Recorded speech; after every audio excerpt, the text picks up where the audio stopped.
నమస్తే clue today news కి స్వాగతం।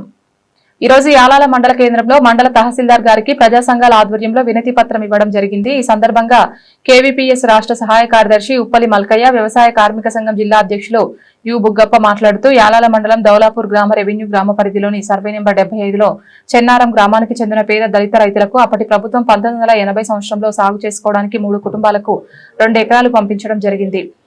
ఇట్టి భూమిలో గతం నుండి ఇప్పటి వరకు కబ్జాలో ఉండి సాగు చేసుకుంటూ జీవనం కొనసాగిస్తున్నారు। కానీ ఇప్పుడున్న మండల తహసీల్దార్ గారు ఇట్టి రైతులకు ఎలాంటి సమాచారం ఇవ్వకుండా రెవెన్యూ అధికారులు దళితుల పొలం నుండి పూర్తిగా ఎర్రమట్టిని తరలించి దళితుల భూమిని సాగు చేసుకో నీకే వీలు లేకుండా చేసి భూమిని గుంజుకునే ప్రయత్నం జరుగుతోంది। ఈ యొక్క భూమికి ఎలాంటి పరిహారం ఇవ్వకుండా రెవెన్యూ అధికారులు దౌర్జన్యం చేస్తున్నారని అన్నారు। ప్రభుత్వం వెంటనే స్పందించి దళితుల భూమికి భూమి ఇప్పించాలని ప్రభుత్వాన్ని డిమాండ్ చేశారు। ఈ కార్యక్రమంలో బీఆర్ఎస్ నాయకులు కృష్ణ, బాధితులు కొనగిరి చంద్రప్ప, మాదారప్ప, వెంకటమ్మ తదితరులు పాల్గొన్నారు। వికారాబాద్ జిల్లా యాలాల మండలం దౌలపూర్ గ్రామం చెందిన దౌలపూర్ రెవెన్యూకి సంబంధించిన సర్వే నెంబర్ 79లో చెన్నారం గ్రామం చెందినటువంటి 3 కుటుంబాలు దళితులైనప్పటికీ కూడా చంద్రప్ప, మదరప్ప, వెంకటమ్మ, అదేవిధంగా దౌలపూర్ గ్రామానికి సంబంధించిన 3 ముస్లిం సంబంధించిన కుటుంబాలకు కూడా 1980 సంవత్సరంలో అప్పుడున్న ప్రభుత్వాలు పేదలకు, రైతులకు జీవనోపాధి కోసం ఒక భూ పంపిణీ చేయడం జరిగింది।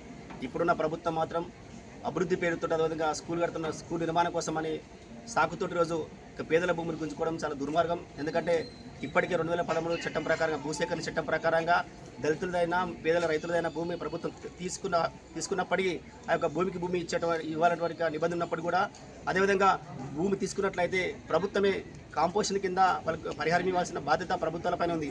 కానీ అది ఏమాత్రము ప్రభుత్వం పట్టించుకోకుండా అధికారులు నెక్స్ట్ రోజు పేదలు పూర్తిగా భూమి కోల్పోయే అవకాశం ఉంది। కాబట్టి అదేవిధంగా ఇప్పటికే ఉదయంలో మన యాలాల ఎంఆర్ఓ గారు ఇక పేద దళితులను బెదిరించే ప్రయత్నం చేస్తూ ఉన్నారు। దీన్ని తీవ్రంగా ఖండిస్తున్నాం ఎంఆర్ఓ గారు। ఎందుకంటే ఈరోజు మండల సంబంధించిన మెజిస్ట్రేట్ మండల ఎంఆర్ఓ గారు